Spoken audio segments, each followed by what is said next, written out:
Did you know that every time musicians pick up their instruments, there are fireworks going off all over their brain? On the outside, they may look calm and focused, reading the music and making the precise and practiced movements required. But inside their brains, there's a party going on.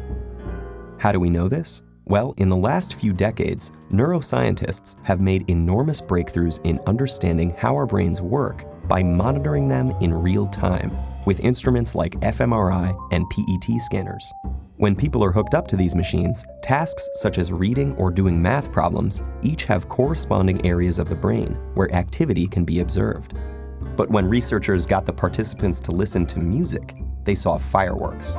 Multiple areas of their brains were lighting up at once as they processed the sound, took it apart to understand elements like melody and rhythm, and then put it all back together into unified musical experience.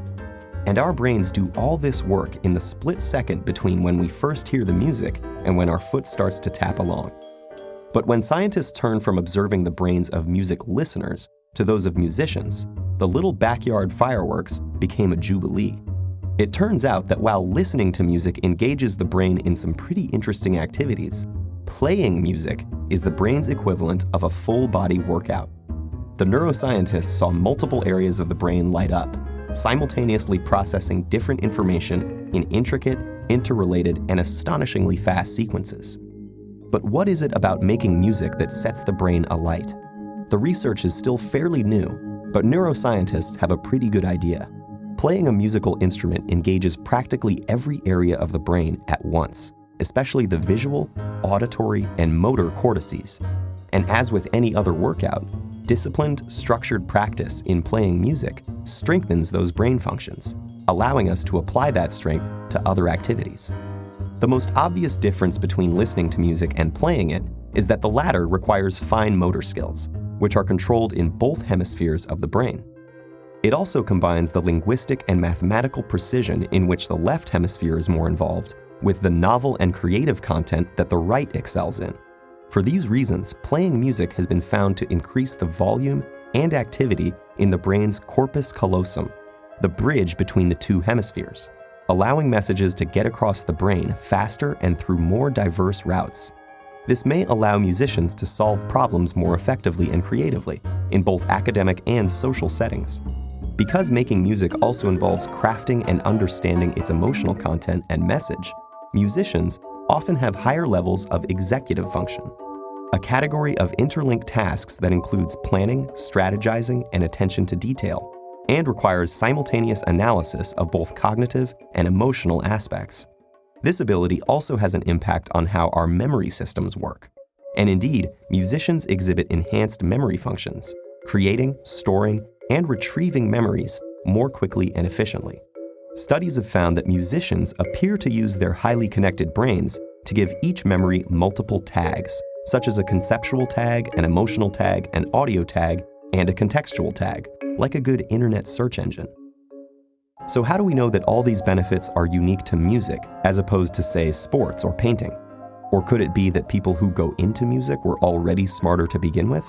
Neuroscientists have explored these issues, but so far they have found that the artistic and aesthetic aspects of learning to play a musical instrument are different from any other activity studied, including other arts. And several randomized studies of participants who showed the same levels of cognitive function and neural processing at the start found that those who were exposed to a period of music learning showed enhancement in multiple brain areas compared to the others.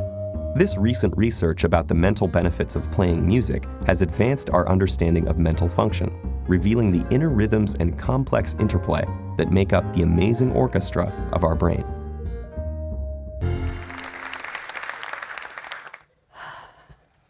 What if a large number of scientific studies had found that there was one activity that could improve our cognitive function, help our memory systems to work, help us to learn language, help us to moderate our emotional states, help us to solve complex problems, and help our brains to be healthier into later life? What if that activity, unlike the momentary pain of a vaccination needle, is actually enjoyable for everyone involved? Now, you might be expecting me to reveal a new superfood we could eat some more of. Maybe a pill we could take every day, or an exercise regime we could start. But actually, this activity is as old as our cultures and societies itself. And that activity is music education. But even before I became a teacher, I used to look around at all the people I was doing musical activities with, and I used to wonder why they seemed to be good at everything.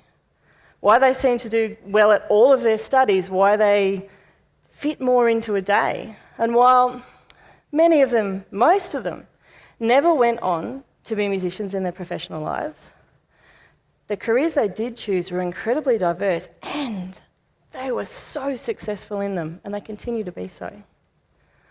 What, if anything, did music education have to do with that?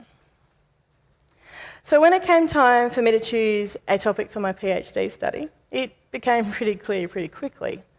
I wanted to know if music education benefited brain development. What I found was a huge amount of research, now 2 decades worth, conducted by neuroscientists. And the neuroscientists had stumbled on something kind of by accident. They were looking at the brain functions and structures of musicians, and literally their brains looked different. And they functioned differently, and in many cases, far more effectively. So the neuroscientists started to do experiments that compared groups of musicians with groups of non-musicians, doing all manner of tasks. Now, it's important at this point to share the definition of musician that the neuroscientists use.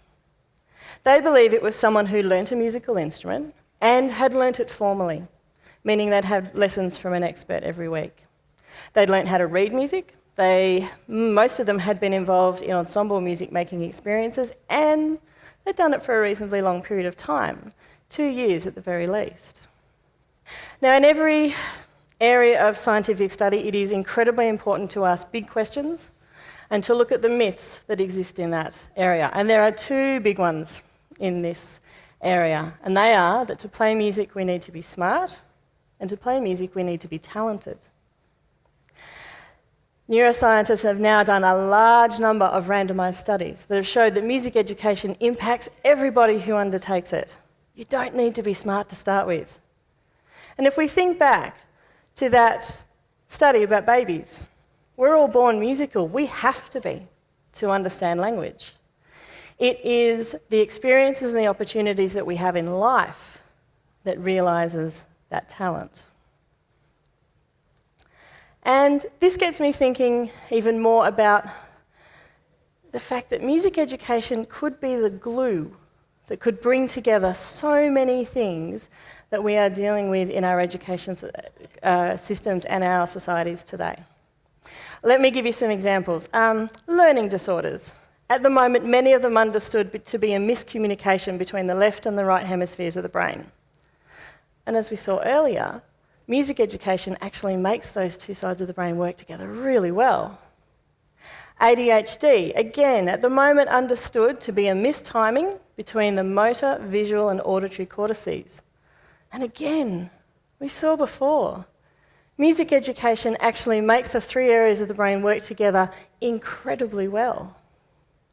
If we take it another step further, music education has been found to help us acquire and understand language and to solve complex problems, many of which involve numbers. And I think we as a society can benefit from it. But first, whenever you hear about the effects of music on the brain, a lot of people think the Mozart effect. And this was some study that was 20 years ago that showed that listening to some piece of Mozart temporarily boosts cognitive function. And from there, the media and parents got really crazy and wanted to get all of their kids into Carnegie Mellon by listening to music. Now, it turns out that passive listening does not really make you smarter. I wish there were a cheap fix like that. But studied and practiced music, what we found like 20 years later is that the actual study and practicing of music at a regular basis actually becomes extremely useful. It helps you process sounds better. That may not sound like a big deal, but that's useful to paying attention to things in a lecture where there's another noise going on. It's useful to following conversations. It's useful to remembering audio information. It's very useful to learning languages and accents. So, in fact, there are different parts of the brain that are involved in processing many elements of music. There's parts that are processing pitch and rhythm and harmony and According to Oliver Sacks, more of the brain is involved in perception and response to music than to language or anything else. I think that's astonishing. In fact, if you start doing these brain imaging studies as a consequence of this, you can start to tell the difference between musicians and non-musicians because the changes in their brain are so large you can observe them with the naked eye alone. You cannot say that of mathematicians, and you can't say that of visual artists, but you can say it of musicians.